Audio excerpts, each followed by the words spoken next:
Pastinya fisika ini adalah pelajaran yang seru banget.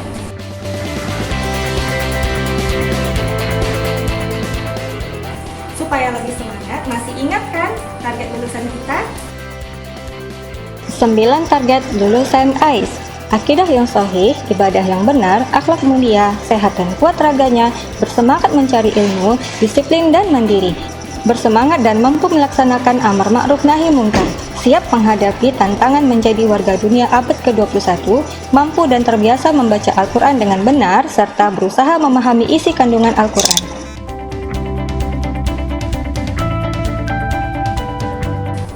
Masih ingat nggak 3 core value kita, yaitu Rabbani, amanah, beradab. Semoga ingat ya.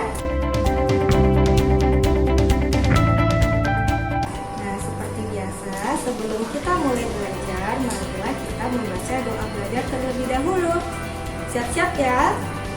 Bismillahirrahmanirrahim. Raditu billahi rabban wa bil Islam dina wa bi Muhammadin nabiyyan wa rasulan. Rabbi zidni ilman warzuqni fahman bi rahmatika ya arhamar rahimin. Semoga anak ustazah hari ini semangat dalam belajarnya. Ustazah doakan semoga Allah membuka hati anak-anak ustazah supaya anak-anak ustazah lebih mudah dalam menerima ilmu pelajarannya ya.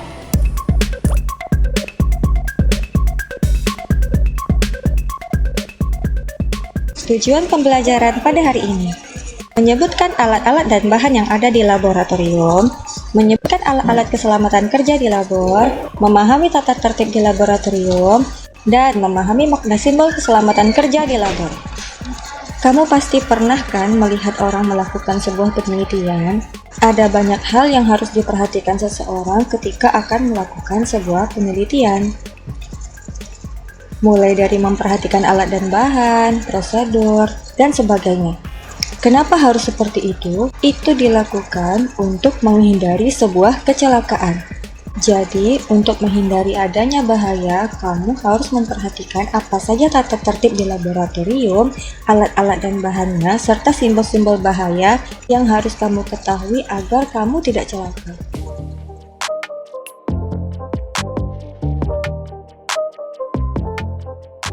Tata tertib di laboratorium. Tidak diperkenankan untuk memasuki ruangan jika tidak ada kepentingan. Jadi kalau kamu tidak ada kepentingan, kamu tidak boleh masuk ke labor ya. Tidak diperkenankan membawa keluar atau mengambil barang-barang di dalam ruangan laboratorium tanpa seizin petugas. Memakai jas laboratorium saat berada di ruangan. Menggunakan alat dan bahan sesuai dengan petunjuk praktikum yang diberikan. Jangan melakukan eksperimen sebelum mengetahui informasi tentang alat dan bahan yang digunakan. Jika tidak mengerti atau ragu saat melakukan percobaan, sebaiknya kamu bertanya atau mencari tahu terlebih dahulu ya tentang alat dan bahan tersebut. Buanglah sampah pada tempatnya. Jadi, ada beberapa bahan yang tidak boleh langsung kamu buang ke lingkungan ya, karena dapat menyebabkan bahaya. Tidak melakukan makan dan minum di dalam laboratorium. Kenapa? Karena di laboratorium terkadang kita menggunakan zat kimia yang bisa menguap. Hal ini dapat membahayakan jika kamu makan dan minum di dalam laboratorium, karena makanan dan minuman yang kamu makan itu dapat terkontaminasi loh oleh zat-zat kimia tersebut.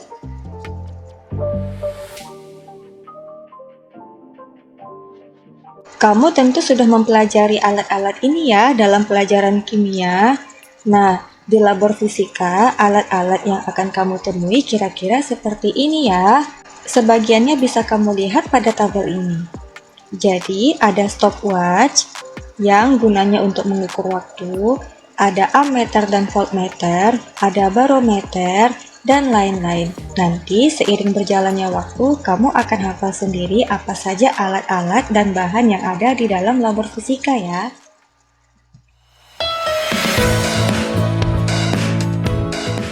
Di dalam laboratorium terdapat alat-alat keselamatan kerja yang harus kamu ketahui.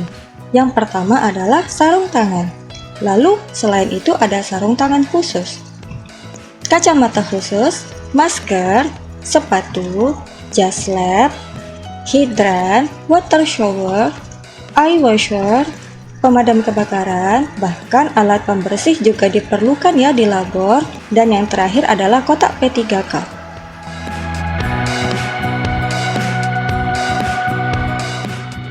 Kamu tentu sudah mempelajari simbol-simbol keselamatan kerja ini ya di pelajaran kimia. Sekarang kita hanya mengulang sedikit saja ya.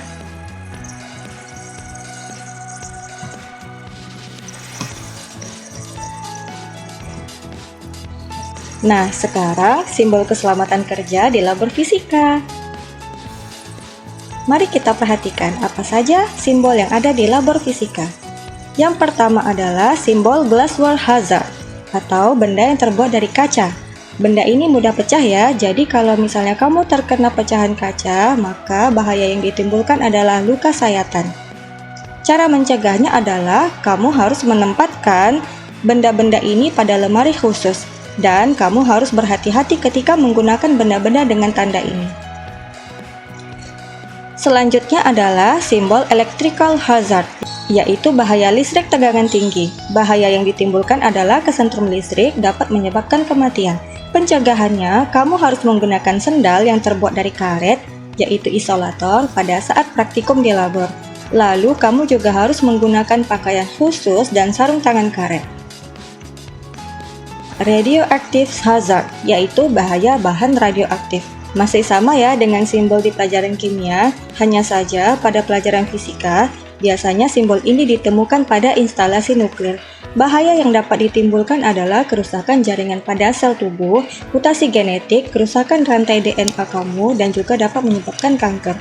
Cara mencegahnya adalah gunakan pakaian khusus sesuai standar keselamatan pada instalasi nuklir atau pada lab dengan tanda ini. Selanjutnya adalah laser radiation hazard, yaitu bahaya radiasi sinar laser. Bahaya yang ditimbulkan adalah ketika laser mengenai mata kamu, maka mata kamu akan rusak, bahkan bisa mengalami kebutaan. Dan laser ini dalam intensitas tertentu dapat merusak jaringan kulit kita loh, jadi harus hati-hati ya. Cara mencegahnya adalah kamu harus menggunakan kacamata khusus yang dapat menyerap radiasi sinar laser ketika beraktivitas di ruangan dengan tanda ini. Kamu juga harus menggunakan pakaian khusus untuk simbol laser tertentu. High temperature hazard, yaitu bahaya suhu atau temperatur tinggi. Bahaya yang ditimbulkan adalah kerusakan pada jaringan tubuh bagian luar, terutama kulit kamu. Kulit kita akan bisa melepuh, bahkan mengalami luka bakar. Cara mencegahnya adalah ikuti instruksi yang terdapat pada tata tertib penggunaan ruangan atau peralatan dengan tanda ini ya. Kemudian UV hazard, yaitu bahaya paparan sinar UV. Bahaya yang ditimbulkan, kulit kita bisa kemerahan, bahkan kerusakan pada jaringan kulit dan kanker kulit. Cara mencegahnya adalah kita harus menggunakan pakaian khusus dan kacamata khusus untuk menangkal radiasi UV ketika berada di ruangan tersebut. Lalu, simbol selanjutnya adalah bahaya paparan radiasi non-ionisasi. Bahaya yang ditimbulkan adalah gangguan fungsi kerja otak, kerusakan jaringan kulit, dan lain-lain. Cara mencegahnya adalah gunakan pakaian khusus dan kacamata khusus untuk mencegah radiasi dari benda dengan tanda ini, agar ketika mengenai tubuh kita tidak melewati ambang batas yang diperbolehkan. Jika kamu menemukan tanda ini, maka tanda ini adalah tanda untuk bahaya cairan panas. Bahaya yang ditimbulkan adalah kulit kita bisa melepuh ketika mengenai cairan ini, kerusakan pada jaringan kulit, dan juga bisa jadi luka bakar ya.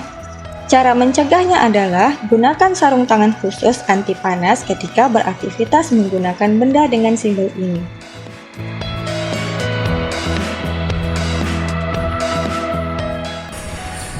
Itu dia ya materi kita pada pagi hari ini. Semoga anak-anak ustazah semuanya mengerti ya.